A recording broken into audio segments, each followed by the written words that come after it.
Good morning, everyone. Good morning. Happy Friday. Welcome back to Wagman 510. If you're new here, welcome. Hope you feel very comfortable. To my returning folks, happy Friday. Happy Friday. It is another beautiful sunny day out here today, and I'm very blessed because we've had 3 days of beautiful sunshine. And while your girl does not get to the beach today because I have too much on my plate, and I also have an appointment to see Jackie, my friend who is also my hairdresser, and I'm very fortunate. One of the benefits of living across the street from your aunt is that you often get to go to her house for dinner, and that's where we're headed tonight. So I have loads to do in between and a very long to-do list today. So I will not have time to go to the ocean and take a walk today, which is a shame. I try to get there as often as I can, but that's okay. At least I get to this view out the window, which is full of sunshine and trees blowing in the breeze, which is lovely. So yesterday, while I was at the beach, I was reading in preparation for my lesson planning this book called The Artist Inside, a spiritual guide to cultivating your creative self. And I was reading it because I was looking for ways to excavate artistry for my students. I'm always reading books about how to help students tap into their intention and their artistic purpose and their drive. But I came across a section in here while reading yesterday that is really helpful and shed a lot of light on my own challenges, and it may help you with yours. Let me just read you this quick passage. It says, "Making yourself a place to work provides sanctuary for your creative soul. Sanctuary offers more than protection. It gives us a place in which to rejuvenate and re-energize." And then he goes on to talk about how important it is to create a space for yourself, a making space. The quality of a building, a room, a corner, a desktop is significant. The imagery you surround yourself with can support or stifle your creativity. Your relationship to your tools empowers you. As an artist, you sensitize yourself to the spirit of living or material things and places in a way that has impact, not only on what you do, but how you do it, where you do it, and with what tools. Defining a studio, creating a space to revive your creative energies, and entering in a special relationship with your tools is all part of becoming an artist. Remember, living as an artist is a way of being as much as it is a way of doing. And then he goes on to say some other really key things that I thought were important. It said here that what's important to remember is that our artist space is not just a place, it's a place of physical work. It's not just a place of like a spiritual kind of creativity and intention. It's that you have to remember that you need to be able to actually do physical work, and creating that space with that intention is really important. He goes on to say that their artists have always had this challenge, and he talks about it. He says here that I can tell a lot about an artist from how he or she keeps a space. A messy and chaotic space sometimes suggests what the artist's product will look like, but more often it reflects the artist's attitude to his or her creative energy. This is not meant as judgment. Great art can come from chaos and disorder, but some artists have a painful, anxiety-ridden relationship to their own creative process that reveals itself in how they choose to work. And one of the things that he goes on to say is that sometimes our chaotic workspaces reflect the fact that when we're making, we have a little bit of anxiety, which is probably true for most of us, right? Is it going to be good enough? Am I going to be able to do this? Especially when we're learning something new, it can be both exciting and terrifying, right? And so the chaos that becomes our workspace is often a reflection of what we're feeling when we're actually starting to make. One of the things he suggests is reevaluating that, taking a look at your creative space and making sure that it actually contributes to the making rather than takes away from it.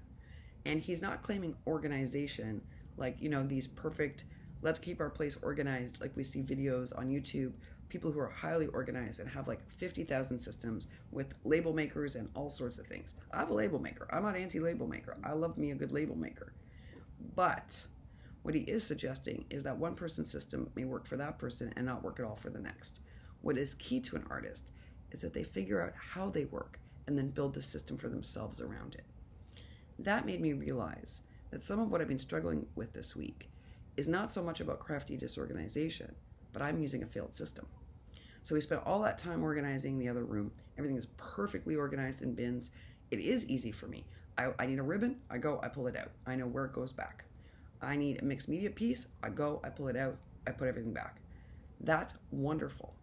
What I haven't solved for myself is that I do most of my making still out here. And that's just either because I want the view of the trees, or at night, I want to be with my husband. It's just that simple. I don't want to be in another room for 3 hours away from him. So while he's watching a hockey game or a movie or doing something, I want to be in the room with him. And that means that I'm going to be on the lanai, because that's where my husband spends 90% of his time. Well, that means my current system of working is really, it's ineffective for both me as an artist and as the person who is in charge of keeping this place in order. Because that means that every night I'm for sure going to be cleaning up Crafty mess, and it means I'm underutilizing my desk. I have not thought this through properly. So I had this great awakening yesterday, and I was like, so I don't have crafty disorganization, I know that. But what I do really have is a failed system of working. So right now, every day when I'm making, I don't have anywhere to leave out my stuff out here because I can't. It's the lanai and it'll get ruined. And I carry it all back inside, and y'all know I'm a messy maker, so I'm gonna have crafty cleanup regardless. But I could probably be reducing that if I had better thought of how to utilize my desk when I'm here. And I didn't think about that.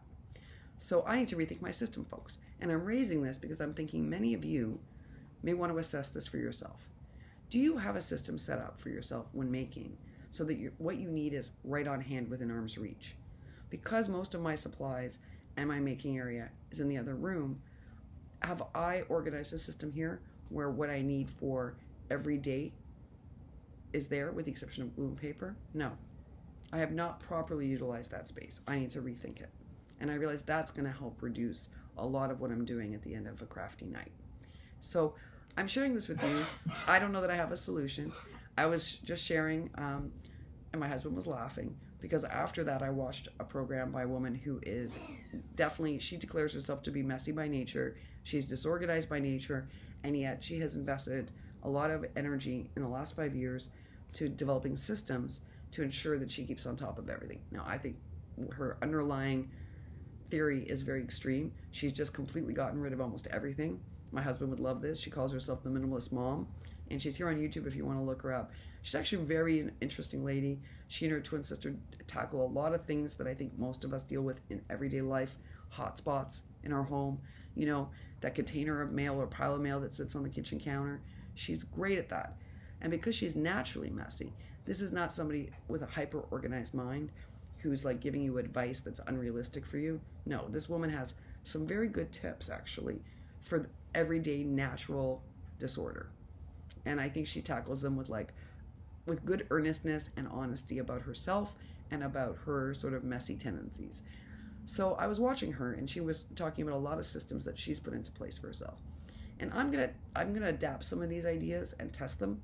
And if they work, then I'm gonna share them with you in case they're useful. Because again, I suspect what some of you are dealing with is the same thing I am. It's not that your stuff isn't organized, it's that your system of working is failing. And I see, after reading this and watching The Minimalist Mom, that there's a lot of room for improvement in my systems. I am wasting a lot of creative energy cleaning up. Now again, messy maker, I'm always gonna have crafty cleanup to do, but maybe not as much. I could do a better job of developing a system to ensure that I'm reducing the time cleaning so I have more time to make or spend with family. So that's my thought for this Friday morning. I'm wondering if you want to question your own system. Take a look at it. Is everything you need within? Can you reach for it and get it? Is it well organized so that, you know, you're not wasting time or getting frustrated? Are your tools in good order? He raised that too. Are all your tools in good working order? So when I do cutting, excuse me, when I do packaging, I use a specific set of scissors because I've learned over time that adhesive is tough to get off. Now, Miss Judy gave us a wonderful tutorial for how to get it off. I also clean my scissors to make sure it comes off, but I still tend to use, like Tennille, one pair of scissors for that because it builds up quickly and then you got to do a cleaning. And I prefer not to use my good paper scissors for any of that. But do I have a system for where I keep certain scissors? No. I have a cute little holder and all my scissors go in there. I should have them separated out in a different way because I do care for my tools, because like this gentleman, I believe that that's important. I want all my tools in working order so that when I go to make, they're all ready to go. So that means after I'm done crafting, I do need to spend 15 minutes or so making sure my tools are all clean. I did that last night. I was working on a very messy project for the swap. It's a teeny little portion of the swap, but it made a big old mess. And even my bone folder got dirty yesterday. So I needed to do a little crafty cleanup at the end of that session just to make sure that all my tools were clean so that the next time I craft, they're all ready to go. That is something that this gentleman argues is very important. Caring for our tools is part of this creative spirit and ourselves, and it's also about caring for ourselves. If we look after our tools, then they'll be ready for us the next time we want to make, and that's actually looking after us as artists. So I'm going to leave you with those thoughts and those questions. Maybe ask yourself today, is your system working for you? Is it working for you as well as it could be? And if it's not, what changes could you make? Some small changes could you make that would make your making life a little easier and give you more time to spend either crafting or with family? I know, lots to think about, All right, y'all, I don't know what you're up to today, but I hope whatever it is that it gives you joy. If you're working, I hope it's super easy and it goes fast. And if you're crafting, I hope you're inspired and that you're also really, not just inspired, I hope you're gifted with inspiration and that at the end of the craft session that you feel really rewarded for the work that you invested in your art and in yourself. All right, y'all, that is it for now. I will be back on later today. I have tons of comments to catch up on this weekend, and I intend to do just that. And I will pop in and say hello before we head to the ants for dinner. Until then, bye for now.